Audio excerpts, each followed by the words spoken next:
हर कोई फ्यूचर और अच्छे रिटर्न के लिए निवेश करना चाहता है। साथ ही ये भी चाहता है कि निवेश पर रिस्क कम हो और रिटर्न ज़्यादा मिले, लेकिन समझ नहीं आता कि कहाँ निवेश किया जाए।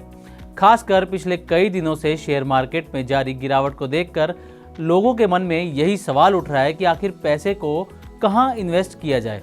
अगर आपके मन में भी यही सवाल उठ रहा है तो आज हम आपको निवेश के 4 ऑप्शन के बारे में बताने जा रहे हैं, जिसे समझकर और उनका कंपैरिजन कर आप निवेश करने का फैसला ले सकते हैं। निवेश के 4 ऑप्शन हैं इक्विटी, गोल्ड, एफडी और पीपीएफ। तो चलिए इन चारों ऑप्शंस को विस्तार से समझते हैं। सबसे पहले बात करते हैं इक्विटी की। इक्विटी का मतलब है किसी कंपनी में हिस्सेदारी खरीदना। इसे स्टॉक इन्वेस्टमेंट भी कहा जाता है। इक्विटी के जरिए आप कंपनी के मुनाफे और एसेट्स में हिस्सा ले सकते हैं।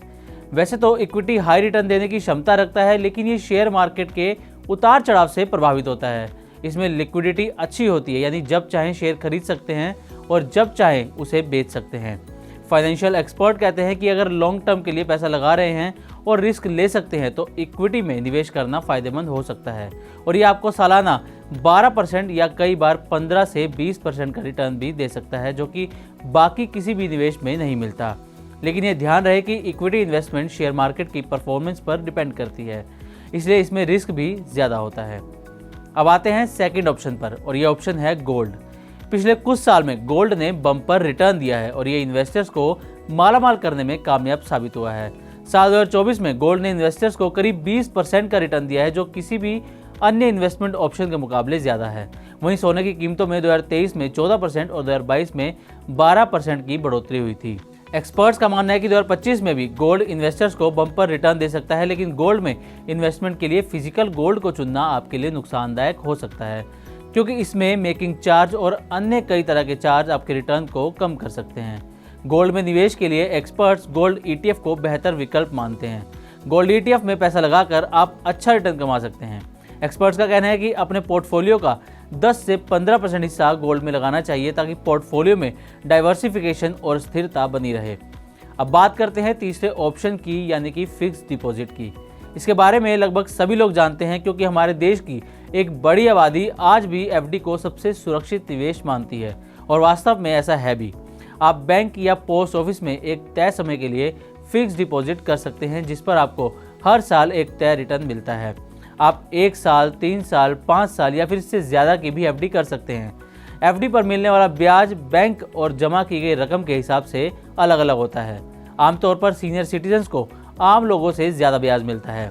फिक्स्ड डिपॉजिट पर सालाना अलग अलग कैटेगरी को 7 से 8.5% तक ब्याज मिलता है। तो अगर आप रिस्क नहीं लेना चाहते और सुरक्षित निवेश चाहते हैं तो फिक्स्ड डिपॉजिट पर भी विचार कर सकते हैं। निवेश का लास्ट ऑप्शन है पीपीएफ, यानी पब्लिक प्रोविडेंट फंड। ये एक सरकारी सेविंग स्कीम है जो गारंटीड रिटर्न और टैक्स बेनिफिट दोनों देती है। ये उन लोगों के लिए अच्छा ऑप्शन है जो जोखिम से बचना चाहते हैं और लॉन्ग टर्म के लिए सुरक्षित निवेश करना चाहते हैं। इसमें इंटरेस्ट रेट फिक्स होता है, जिससे ये एक स्टेबल इन्वेस्टमेंट बन जाता है। इसमें निवेश की गई राशि और ब्याज दोनों टैक्स फ्री होते हैं। पीपीएफ का लॉक इन पीरियड 15 साल है। इसमें लिक्विडिटी कम होती है, यानी ज़रूरत पड़ने पर तुरंत पैसा निकालना मुश्किल हो सकता है। फिलहाल पब्लिक प्रोविडेंट फंड पर 7.1% ब्याज मिल रहा है। ये ब्याज 1 जनवरी से 31 मार्च 2025 के लिए लागू है। तो ये थे आपके सामने निवेश के 4 ऑप्शन। अब आप अपनी रिस्क लेने की क्षमता, इन्वेस्टमेंट पीरियड और रिटर्न के हिसाब से निवेश की प्लानिंग कर सकते हैं। लेकिन कहीं भी निवेश करने से पहले उसके बारे में अच्छे से पढ़ें, उसे समझें और उसके बाद ही निवेश का फैसला लें। तो उम्मीद है कि हमारी रिपोर्ट आपको पसंद आई होगी।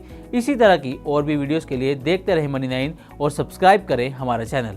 ग्लोबल संकेतों के दम पर कैसे खुलेंगे हमारे बाजार? क्या कह रही हैं खबरें और ब्रोकरी रिपोर्ट्स? किन शेयरों में बनेगा पैसा? बाजार खुलने के बाद क्या खरीदें? किन शेयरों को करें पोर्टफोलियो से बाहर? कैसा रहा बाजार का दिन भर का कारोबार? कैसे तैयार करें कल के बाजार की स्ट्रैटेजी? इन सब सवालों के जवाब जानिए मेरे साथ ओपनिंग बज और क्लोजिंग बज में इन वक्त पर सिर्फ मनी 9।